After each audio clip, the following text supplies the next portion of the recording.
Welcome into Phil's Tax Hacks and Other Retirement Facts with CPA and personal financial specialist Phil Putney. Now let's get rolling with today's show.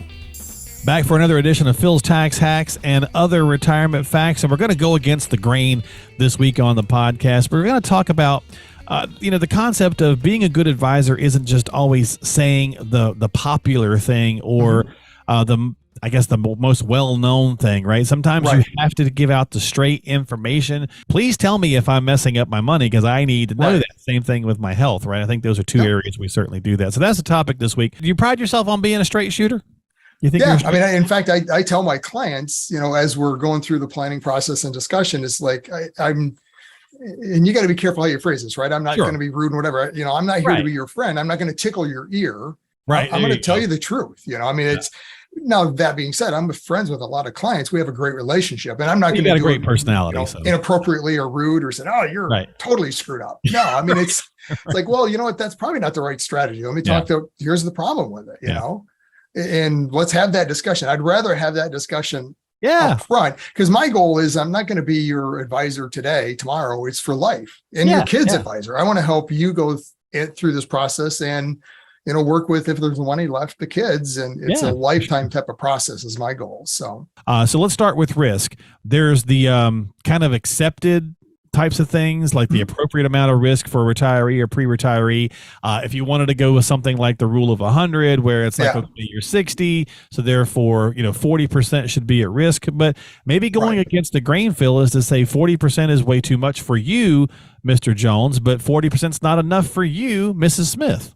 Yeah. So with risk is always a real tricky, funny thing, right? Because there's the biggest concept in retirement is, now that I'm retired, it's all I got, so I got to protect it. And yes, you do to some extent, but you've got to protect it from more than just the market. You've got to protect it from inflation.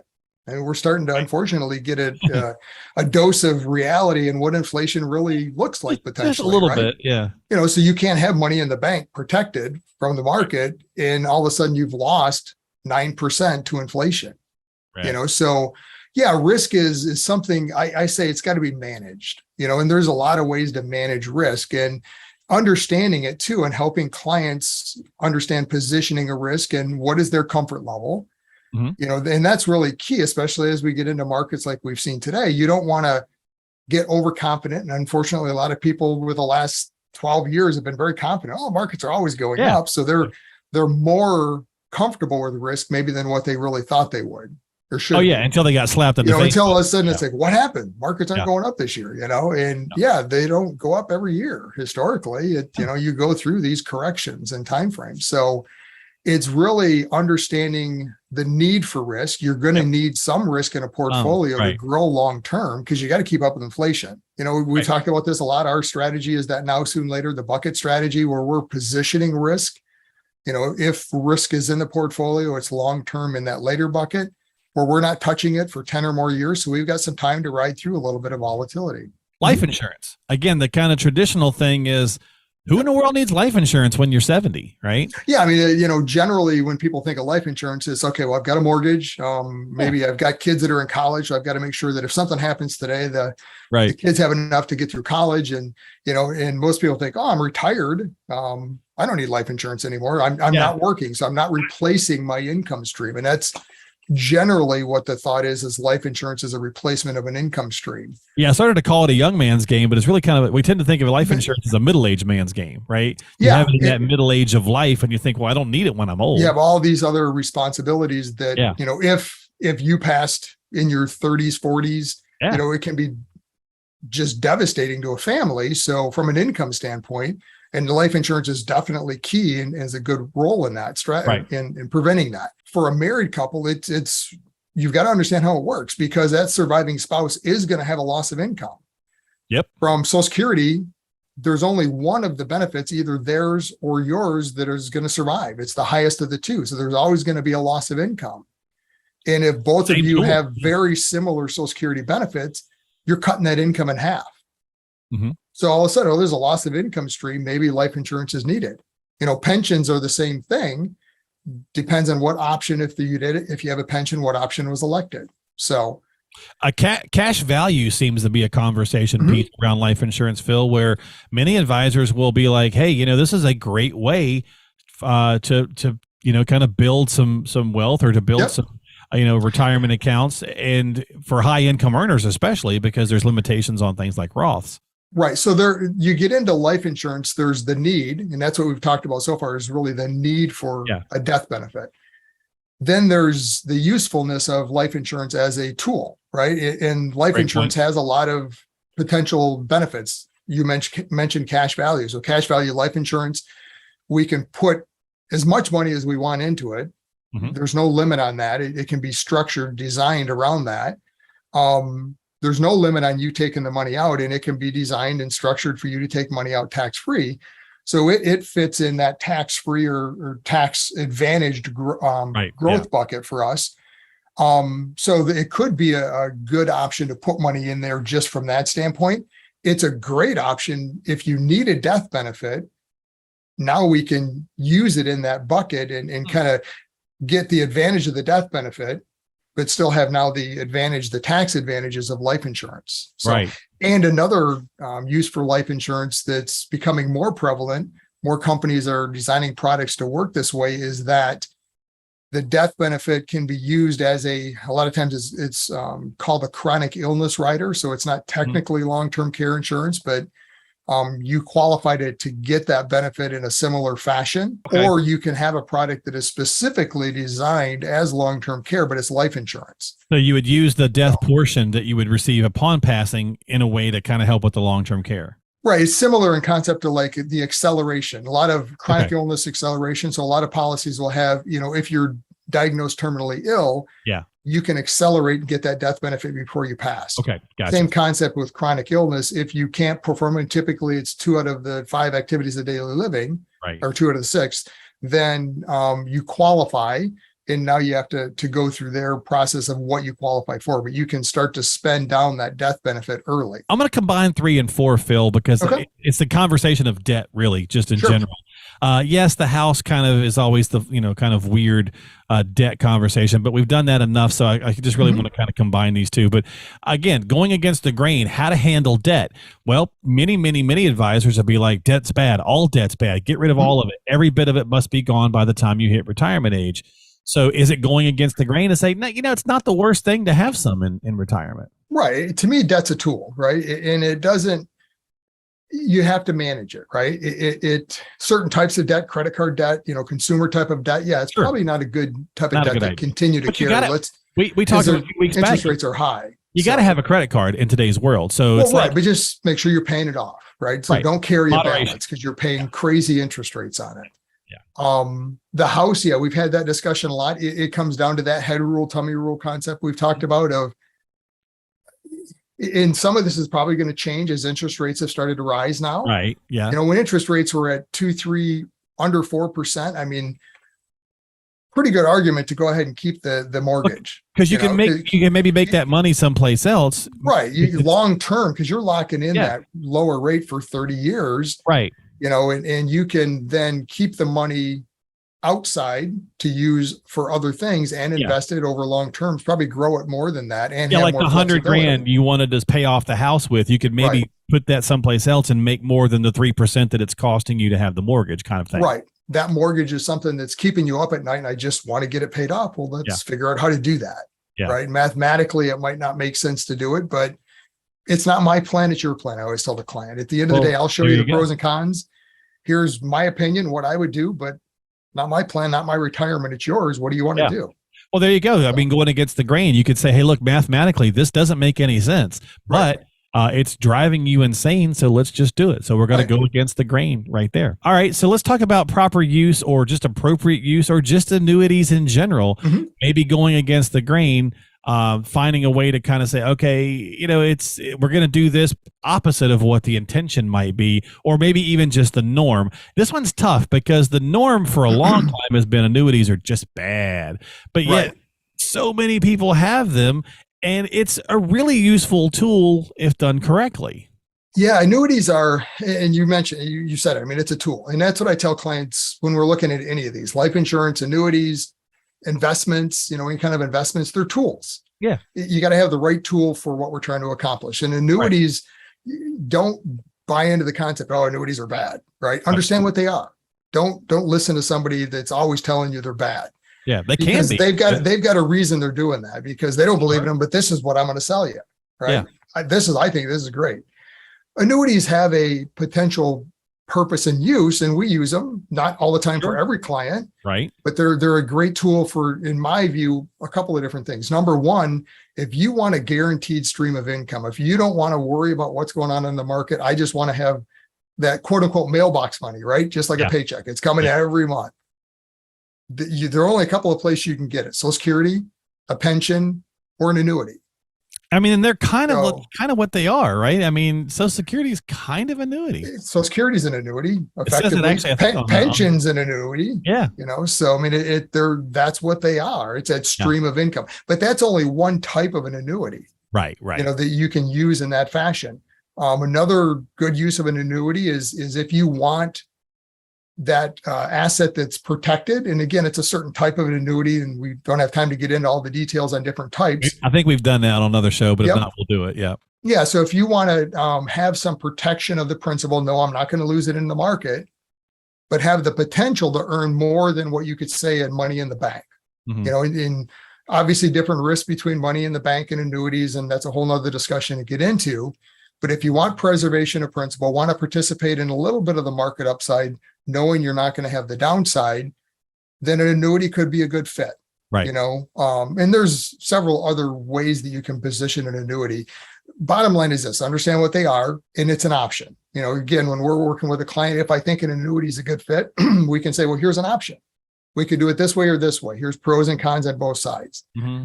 The biggest downside to annuities is there's going to be what's called the surrender period, right? And that doesn't mean you can't touch the money at all. It just they're means just not liquid. Yeah. If I change my mind and want all the money back, there's going to be a penalty. The insurance company is going to charge you, could be 10%, could be 5%. It kind of depends on the length of the annuity and when you're at, what period of time. Yeah. I mean, if you get into a 7-year contract, just understand that that's what you're in, right? So it has to be money going into it that you're not going to need for 7 years. So if your daughter decides to get married 3 years into it, and that's where you're going to get the money from, and it's the only place, then understand that it's going to probably cost you to do so, right? Right.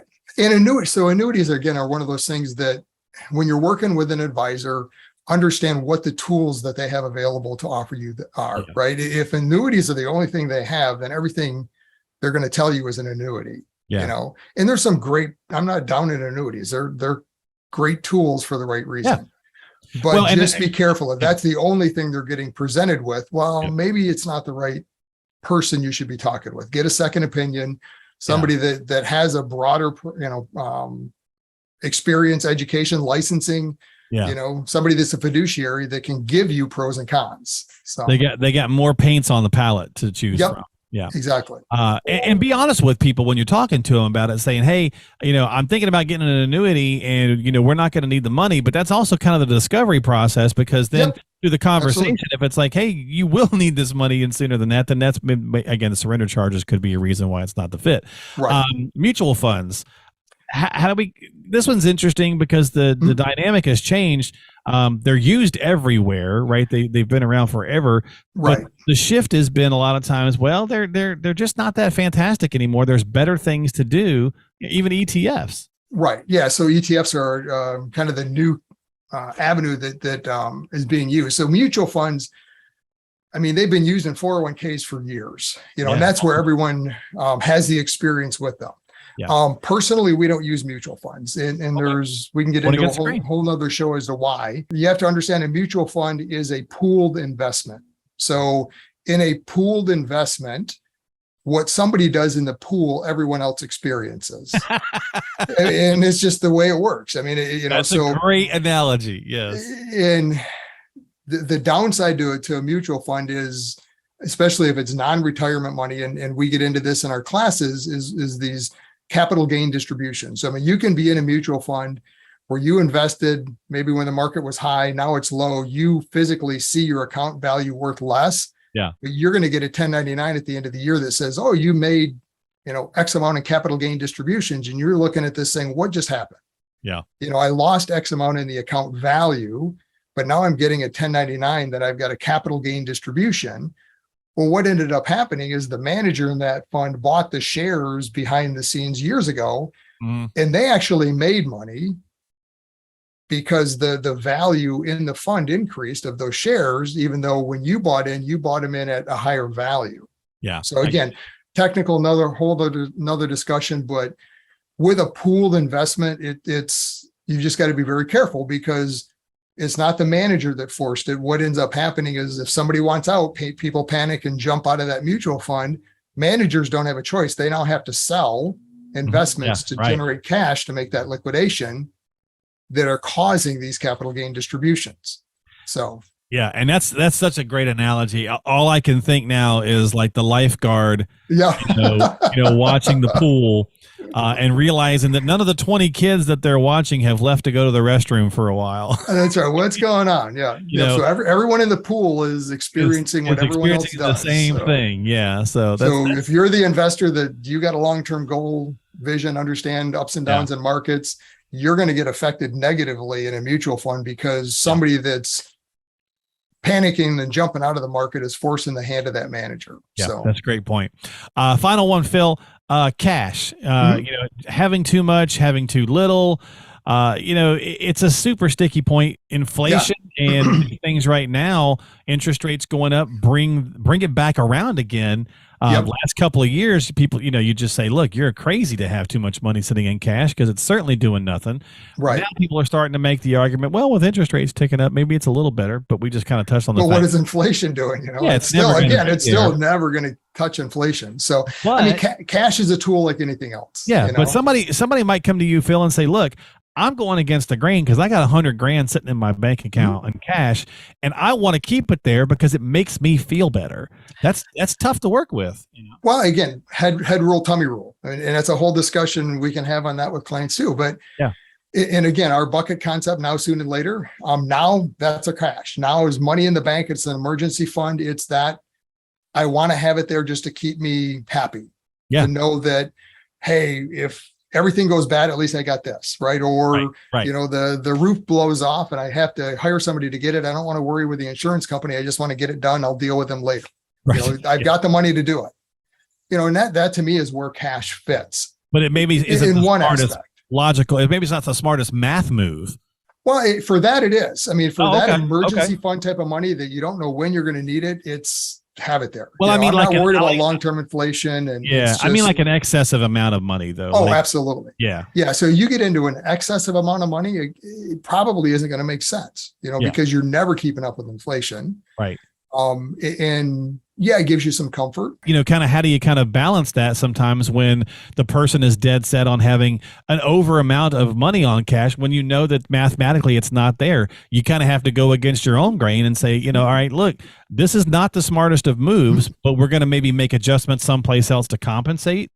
Right. Well, it's just, again, it's not my plan, it's theirs. If that's what they're dead set on, well, then we have to change a lot of assumptions because we're no longer going to be able to earn above an inflation assumption in the plan. Okay. So now we're going to have to dramatically, reduce our inflation or growth on that asset because it's never going to keep up with inflation. And all of a sudden, maybe the plan doesn't work. Now if you want to keep the cash there, well, rather than spend $50,000 a year, you can only spend 40. Okay, great point. We can't keep up with inflation, so you're going to be spending principal quick. Yeah, that's a great point. So it's all a matter of finding the right fit for you. Maybe what you need goes against the traditional grain. Maybe what you need goes right along with the traditional grains, right? So everybody's going to be a little bit different. So at the end of the day, you got to find, the right advisor. You got to find the right fit. You got to find the right plan, all those kind of conversation pieces. And it's really, that's why so many advisors offer really the consultations and conversations for free, because it gives you a chance to start finding out. It's not designed to turn, every person that listened to the podcast, Phil, if they all came in to see you, not everyone's going to become a client. Right. And I don't want everyone as a client because I'm not a good fit for everyone, right.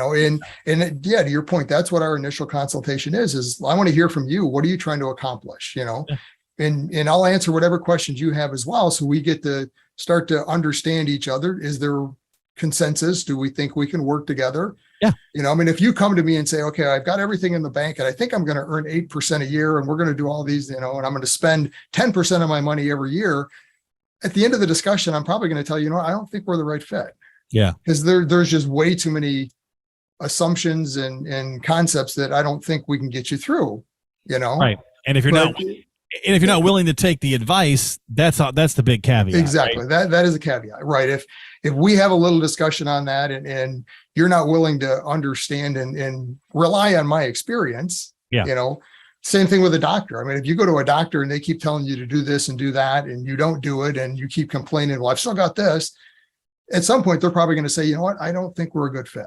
Yeah. Well, you're not taking our advice anyway. Yeah. So why are we doing this? The standard doctor thing is lose weight, right? It's pretty much what they always say. Right, well, you need to lose a few pounds. And if you don't, they're always going to keep saying that. And eventually it's going to, become a bigger problem. So just make sure you're finding the right advisor for you. And that's why it's good. It's good to talk to 1, 2, 3, Absolutely. Go through the process and see what the right one is for you. So going against grain, not always a bad thing. Certainly can be beneficial as well. Thanks for hanging out with us on Phil's Tax Hacks and Other Retirement Facts. Don't forget to subscribe on Apple, Google, Spotify, YouTube, all that good kind of stuff. You can check the show out online in video form or in audio form, of course, either way. And you can find all of it at philstaxhacks.com. That's philstaxhacks.com. Phil, I'll see you next time, my friend. Thanks for hanging out.